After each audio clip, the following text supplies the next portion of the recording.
ہماری زندگی کا مقصد اللہ رب العالمین کی بندگی کرنا ہے۔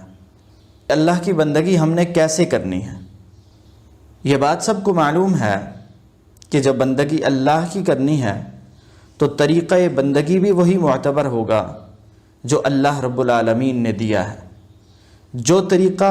اللہ تعالیٰ اپنے بندوں کو اپنی بندگی کرنے کے لیے دیں گے وہی طریقہ اللہ کے ہاں قبول کیا جائے گا، اور اس طریقے کے لیے، وہ طریقہ بتانے کے لیے اللہ تعالیٰ نے انبیاء علیہم السلام کو بھیجا۔ سورہ نحل کی آیت نمبر 36 میں اللہ رب العالمین فرماتے ہیں وَلَقَدْ بَعَثْنَا فِي كُلِّ أُمَّةٍ رَسُولًا، ہم نے ہر امت کے اندر رسول بھیجے ہیں أَنِ اعْبُدُوا اللَّهَ وَاجْتَنِبُوا الطَّاغُوتَ، کہ تم اللہ کی بندگی کرنا سیکھ جاؤ، اللہ کی بندگی کرتے رہو اور غیر اللہ کی بندگی سے بچ جاؤ۔ جب تک انسان غیر اللہ کی بندگی سے بچتا نہیں ہے اس وقت تک وہ اللہ کی بندگی کا حق ادا نہیں کر سکتا، اور اللہ کے ہاں وہ بندگی معتبر نہیں ہے جس کے ساتھ ساتھ بندوں کی بندگی بھی کی جائے۔ پھر اللہ تعالیٰ نے رسولوں کو جو طریقہ بندگی دے کے نازل کیا تو ان کی امتوں کو اس بات کا حکم دے دیا کہ وہ اپنے نبی کی پیروی کریں، اپنے رسول کی اتباع کریں۔ سورہ نساء کی آیت نمبر 64 میں اللہ رب العالمین اس بات کا ذکر کرتے ہوئے فرماتے ہیں وَمَا أَرْسَلْنَا مِن رَّسُولٍ إِلَّا لِيُطَاعَ بِإِذْنِ اللَّهِ، کہ ہم نے جو بھی رسول بھیجا ہے اس مقصد کے لیے تاکہ اللہ کے حکم سے اس کی اتباع کی جائے، اس کی پیروی کی جائے۔ اور پھر رسول نے جو طریقہ بندگی دیا ہے، ہر رسول نے اپنی امت کو جو طریقہ بندگی سکھایا ہے اس طریقہ بندگی کو اسلام کہا جاتا ہے، اور اللہ کے ہاں صرف یہی طریقہ بندگی معتبر ہے۔ سورہ آل عمران کی آیت نمبر 19 میں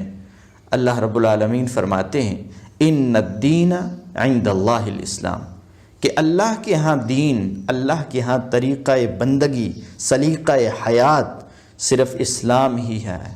اللہ کے ہاں یہی طریقہ معتبر ہے۔ اور اگر کوئی شخص اس طریقے کے علاوہ کوئی اور طریقہ بندگی لے کے آتا ہے، کوئی اور دعویٰ لے کے آتا ہے، کوئی اور طریقہ زندگی لے کے آتا ہے، اللہ کے ہاں وہ قبول نہیں ہے۔ سورہ آل عمران کی آیت نمبر 85 میں اللہ رب العالمین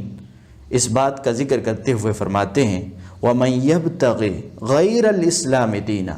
کہ جو اسلام کے علاوہ کوئی اور دین تلاش کرے گا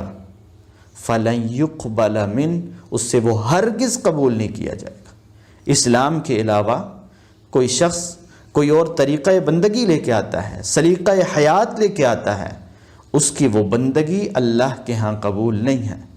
وَهُوَ فِي الْآخِرَةِ مِنَ الْخَاسِرِينَ، اور دنیاوی خساروں کے ساتھ ساتھ اللہ فرماتے ہیں کہ وہ آخرت میں خسارے والوں میں سے، نقصان والوں میں سے ہے۔ دنیا میں وہ سمجھے گا کہ میں بندگی کر کے جا رہا ہوں، لیکن جب اللہ کے پاس جائے گا تو آخرت میں اس کا نقصان ہو جائے گا، کیونکہ اس کا وہ طریقہ بندگی رد کر دیا جائے گا، اللہ کے ہاں مقبول نہیں ہوگا۔ تو اس لیے جب بندگی ہم نے رب کی کرنی ہے، اپنے خالق اور مالک کی کرنی ہے، تو طریقہ بندگی بھی وہی معتبر ہوگا جو اس خالق نے ہمیں دیا ہے۔ رسولوں کے ذریعے سے اسلام